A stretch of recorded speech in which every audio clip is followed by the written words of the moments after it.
Everyone, welcome to my new blog. বলছি তোমরা সবাই ভালো আছো। থার্ড পার্টটা আপলোড করতে একটু দেরি হয়ে গেল, তার জন্য সরি।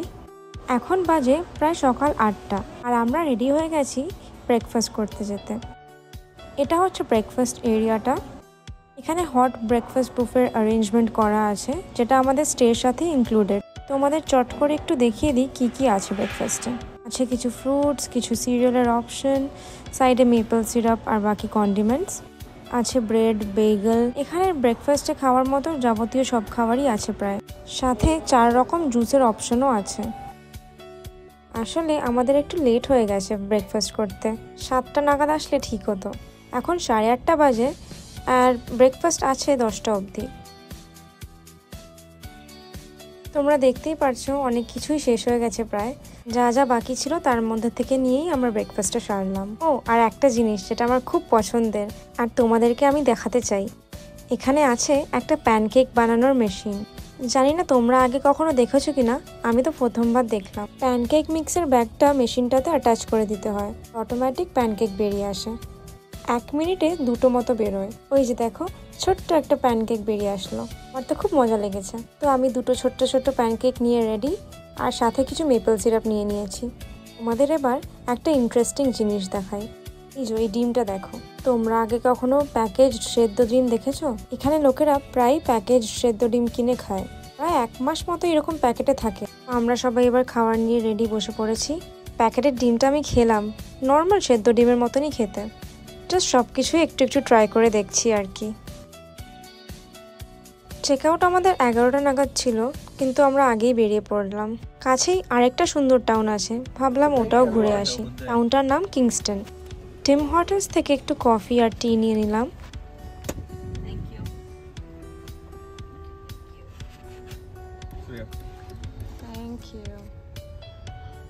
তো আমরা এবার কিংস্টনের দিকে রওনা দিলাম। কিংস্টনের ব্যাপারে আগে অনেক শুনেছি, কিন্তু কখনো যাওয়া হয়নি। ব্যাস প্রায় পৌঁছেই গেছি, আর কিছু মিনিট। এই হলো কিংস্টনের ডাউনটাউন। অপূর্ব সুন্দর, পুরনো পুরনো বিল্ডিং, পুরনো আসবাবপত্র, খুব সুন্দর। আমার এরকম পুরনো বিল্ডিং খুব ভালো লাগে। তো আমরা গাড়ি পার্ক করে বেরিয়ে পড়লাম। ভাবলাম হেঁটে হেঁটে ঘুরে জায়গাটা দেখি।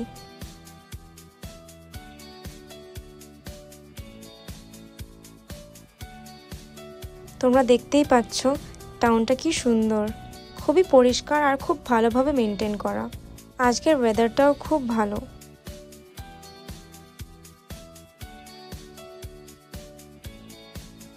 এখানে আছে কিংস্টনের সাইনটা, সবাই এখানে একবার করে ফটো তুলছে। পাশেই রাখা ছিল পিয়ানো। এখানে একটা বাচ্চাকে পিয়ানো বাজাতে দেখে আমারও খুব ইচ্ছা করলো একটু বাজাই।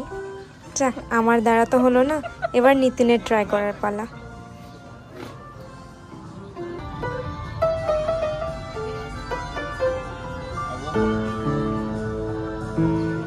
কিছুক্ষণ পিয়ানো বাজিয়ে আড্ডা মেরে চলে এসেছি আমরা ওয়াটারফ্রন্টের সামনে। এই টাউনটাও কিন্তু 1000 আইল্যান্ডসেরই একটা অংশ। আমরা চাইলে এখান থেকেও ক্রুজ বুক করতে পারতাম।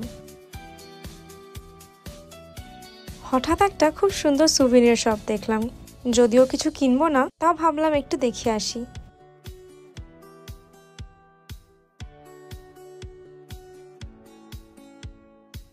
দোকানটাই এত সুন্দর করে সাজানো, কি আর বলবো।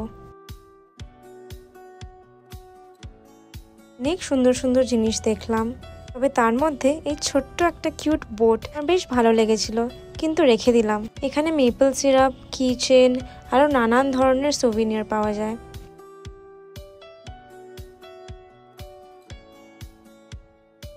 আমাদের আর করার মতো তেমন কিছুই ছিল না। হাঁটতে হাঁটতে আরেকটা দোকান দেখলাম, দোকানটার নাম অ্যান্টিক এম্পোরিয়াম।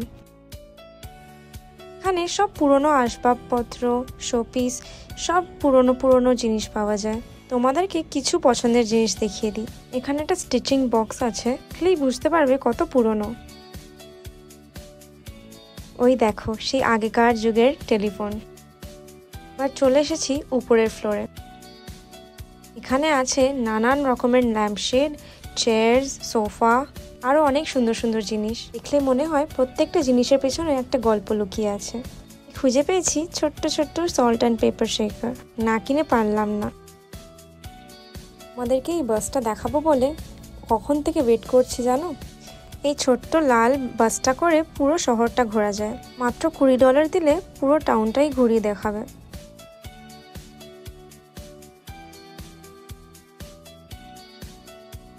আজকের মতো আমরা লাস্ট ডেস্টিনেশনে চলে এসেছি। এটা হলো সেন্ট জর্জ চার্চ। খুবই সুন্দর এবং খুবই পুরনো একটা চার্চ।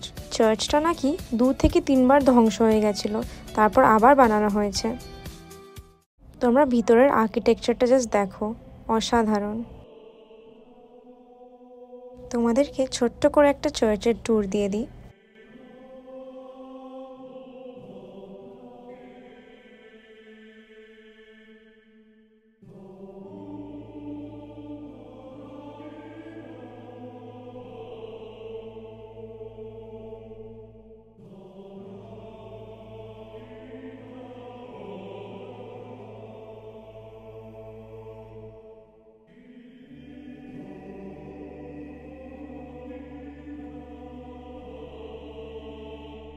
চার্চে বসে কিছুক্ষণ প্রে করলাম আর চার্চের হিস্ট্রির ব্যাপারে অনেক কিছু জানতে পারলাম।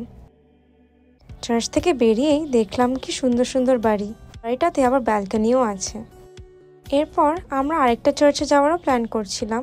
চার্চটার নাম সেন্ট পলস, কিন্তু চার্চটা বন্ধ ছিল, তাই আমরা টরন্টোর দিকেই রওনা দিলাম। যাওয়ার পথে ট্রাফিক অত্যন্ত খারাপ ছিল, আমাদের প্রচণ্ড খিদে পেয়ে গিয়েছিল। দিন পিৎজা বার্গার খাওয়ার পর আর ইন্ডিয়ান ছাড়া আর কিছু খেতে ইচ্ছা করছিল না।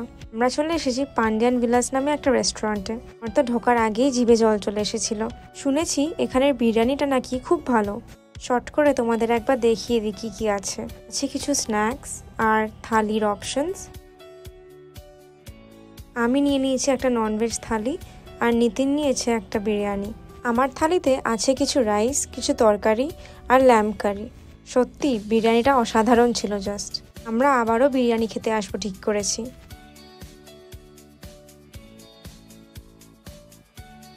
তো পারমিত নিয়েছে একটা খুবই ইন্টারেস্টিং পরোটা। পরোটাটার নাম হলো কিরি পরোটা। নিতিন আর পারমিত এটা শেয়ার করে খাবে। এই পরোটাটা চেন্নাইতে খুব পাওয়া যায়। অ্যাকচুয়ালি সবকটা আইটেমের মধ্যে পরোটাটা বেস্ট। তো ভালোভাবে খেয়ে ওদেরকে টাটা বলে বেরিয়ে পড়লাম বাড়ির দিকে। আর আকাশটা একবার দেখো, এখানে এরকমই, এই রোদ্দুর তো আবার ওই মেঘলা।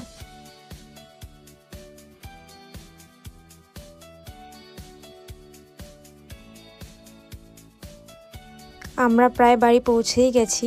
আনন্দ করে কাটালাম এই দুটো দিন। প্রচণ্ড টায়ার্ড লাগছে। তো দেখা হচ্ছে পরের ব্লগে।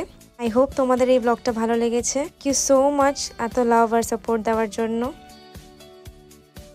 Thank you for watching. Follow for more. By.